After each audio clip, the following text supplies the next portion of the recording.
ঘটনাটা গাইবান্ধা জেলার কোনো এক শ্মশানের। ঘটনাটা যখন ঘটে তখন তিনি ২০ বছরের যুবক। অদম্য উচ্ছ্বাস নিয়ে তিনি সহ আরো ২ বন্ধু পুরো এলাকা চষে বেড়ান। ঘটনা ঘটে এমনই এক জুলাই মাসে। চারিদিকে ফাঁকা ফসলি জমি, ছোট্ট একটা নদী বুক চিরে বয়ে চলেছে। সেই নদীর ছোট একটা নালার পাশেই বিশাল এক বটগাছ, যার নিচে দিনেও অন্ধকারাচ্ছন্ন। নালার ওপরে ছোট একটা ব্রিজ, তার পাশেই সেই বটগাছ, আর গাছের পাশেই শ্মশান। গাছের নিচে হিন্দু ধর্মের কিছু মূর্তি রাখা, সেগুলো বাঁশের বেড়া দেওয়া। তবে কিছু মূর্তি দেখে মনে হয় অনেক বছরের পুরনো, এবং কিছু অংশ ভেঙেও গেছে। আর গাছের চারপাশের মাটিতে সিঁদুর ছিটানো।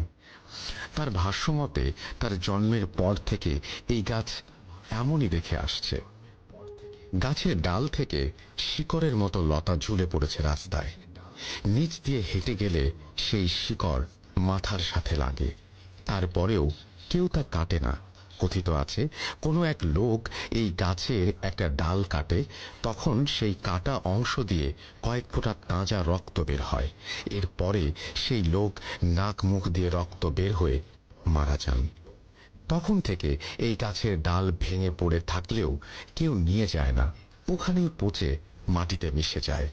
আশেপাশের ১ কিলোমিটারের মাঝে কোনো বাড়ি নেই। সারাদিন বয়ে চলা বাতাসের শব্দ, আর এছাড়া নীরবতা ভাঙার কোনো উপকরণ নেই আশেপাশে। এক বিকেলে তিনি হাঁটতে হাঁটতে সেই ব্রিজের উপরে এসে দাঁড়ান।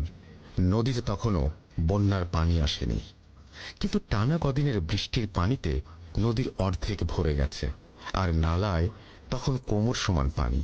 তিনি ব্রিজের উপরে দাঁড়িয়ে এক দৃষ্টিতে তাকিয়ে আছেন জ্বলতে থাকা একটা চিতার দিকে। একটু দূরেই একটা লাশ পোড়ানো হচ্ছে।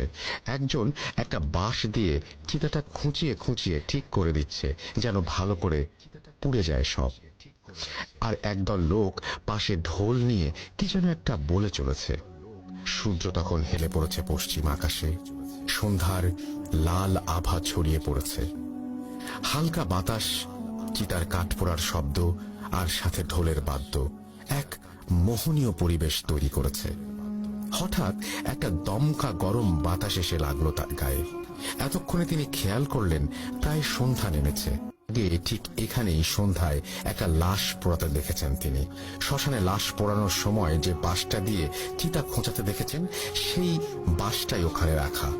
শ্মশানের লাশ পোড়ানোর পরে অনেকেই এমন লাল কাপড় বাঁশের মাথায় বেঁধে রেখে সেটা মাটিতে পতাকার মতো করে রেখে চলে যায়। তার ব্যাপারটা স্বাভাবিকই লাগলো, এবং স্বাভাবিকভাবেই ওই জায়গাটা পার হয়ে যেয়ে আবার মাছ ধরতে শুরু করলেন তিনি।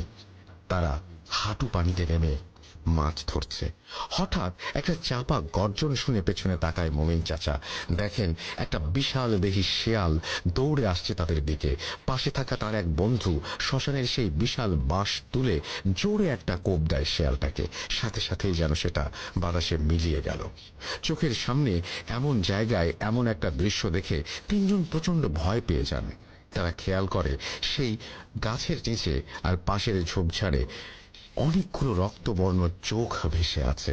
মনে হচ্ছে চোখগুলো আগুনের তৈরি, কোনো মনি নেই সেই চোখে। সব যেন রাগে আগুনের মতো জ্বলছে তখন। মমিন চাচা আর তার এক বন্ধু খেয়াল করলেন তারা লাইটগুলো সুইচ অন করে রেখেছে, কিন্তু লাইটে কোনো আলো জ্বলছে না। তারা লাইট খুলে ব্যাটারিগুলো আবার লাগায়, কিন্তু তবুও আলো নেই। চারিদিকে তখন ঘন কালো অন্ধকার যেন ভর করেছে। সব নীরবতা ভেঙে গাছের নিচ থেকে একটা শেয়াল ডেকে উঠল করুণ আর্তনাদ করে। মনে হচ্ছে সেই করুণ আর্তনাদ বুক ছেদ করে এপাশ ওপাশ বেরিয়ে গেল। সাথে সাথেই পাশে থাকা শেয়ালগুলো রাগান্বিত সুরে ডেকে উঠল। তাদের তিনজনের মনে হলো শেয়ালগুলো এবার তাদের হয়তো ছিঁড়ে খাবে। এতই রাগান্বিত সেই সুর। তারা তখনও হাঁটু পানিতে দাঁড়িয়ে কি করবে কিছুই বুঝতে পারছে না। ঠিক তখনই শেয়ালের ডাক রূপ নিল চাপা একটা গর্জনে। জ্বলন্ত চোখগুলো এগিয়ে আসছে তাদের দিকে।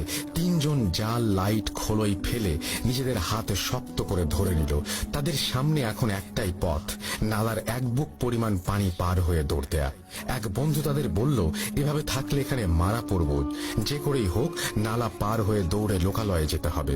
তারা বুক সমান পানির মাঝ দিয়ে নালা পার হয়ে জমির মাঝে দৌড়াতে শুরু করলো। ততক্ষণে সবাই তার হাত ছেড়ে দিয়েছে। ঘন অন্ধকারে কে কোন দিকে দৌড়াচ্ছে তার ঠিক নেই। মমিন চাচা দেখেন তার পাশে তার বন্ধুরা নেই।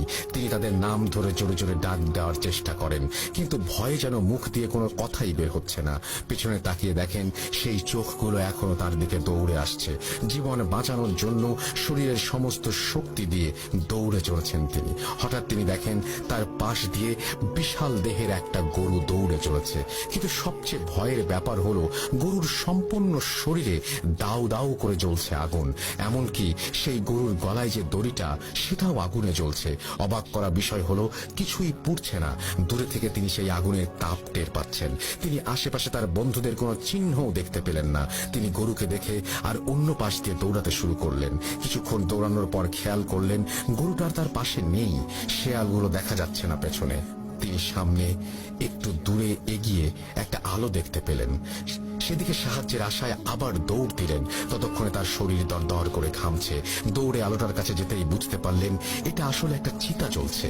আশেপাশে কেউ নেই, শুধু দাউ দাউ করে আগুন জ্বলছে চিতায়। তবে সবচেয়ে ভয়ের যে ব্যাপার তা হলো তিনি দেখলেন চিতার পাশেই সেই বটগাছ চিতার আগুনের আলোয় যেন ঝলমল করছে। তিনি চিন্তা করতে লাগলেন তিনি তো দৌড়েছেন উল্টো দিকে, তাহলে এখানে গাছ আসলো কোথা থেকে? যেহেতু তিনি নালা পার করে দৌড়েছেন তার তো গাছের কাছে আসার কোনো কারণই নেই। নালা পার হবার কথা, কিন্তু তার স্পষ্ট মনে আছে এখন তিনি কোনো নালা পার করেননি। এসব চিন্তা করতেই দেখেন চিতারা থেকে কাঠগুলো আগুন জ্বালা অবস্থায় মাটিতে পড়ে গেল, আর মাঝে থেকে একটা মানুষের অবয়ব তার দিকে দৌড়ে আসতে শুরু করলো। সেই অবয়বের পুরো শরীরে আগুন, সেই গরুটার মতো। তিনি আবার ফসলের মাঠ দিয়ে দৌড়াতে শুরু করে দিলেন। এবার তিনি বেশ জোরেই দৌড়াচ্ছেন। বন্ধুদের ডাক দিতে পারলেন, কিন্তু ফাঁকা মাঠেও তার ডাক যেন প্রতিধ্বনিত হচ্ছে। তার বন্ধুদের কোনো নিশানা পর্যন্ত নাই। ঠিক কত সময় আর কোন দিকে দৌড়াচ্ছেন তার কোনো হিসেব নেই। তিনি যখন থামলেন দেখেন পেছনে আর কেউ নেই। তিনি দেখেন তার পাশে আবার সেই বটগাছ, আর তার নিচে একটা তেলের প্রদীপ জ্বলছে। এবার তিনি প্রচুর ভয় পাওয়া শুরু করলেন। তার কথায় প্রতিধ্বনিত হচ্ছে, আবার ঘুরে ফিরে সেই গাছের কাছে আসছেন বারবার তিনি। তার বন্ধুদের কোনো খোঁজ খবর নেই কি হচ্ছে তার সাথে। এবার সে সাহস করেই গাছটার সেই প্রদীপটার দিকে এগোয়। গাছের কাছাকাছি যে তার জন্য চূড়ান্ত ভয় অপেক্ষা করছে এটা তিনি জানতেন না।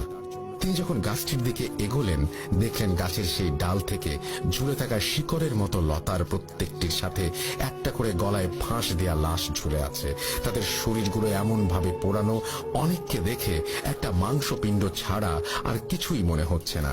চারিদিকে মাংস পোড়া গন্ধে ভরে গেছে। মনে হচ্ছে এখনই পেটের ভেতরে সবকিছু মুখ দিয়ে বেরিয়ে আসবে। আবার ভয়ে তিনি দৌড়াতে শুরু করলেন উল্টো দিকে। আর তার শুধু মনে হচ্ছে এই গাছটাকে আমি আর দেখতে চাই না। কিছু দূর যাওয়ার পর তিনি অনেকগুলো উঁচু জমি দেখতে পান। সেই জমিগুলো ধানের বীজ লাগানো। তার মাঝ দিয়ে দৌড়াতে গিয়ে আবার কিছু প্রদীপ দেখতে পান।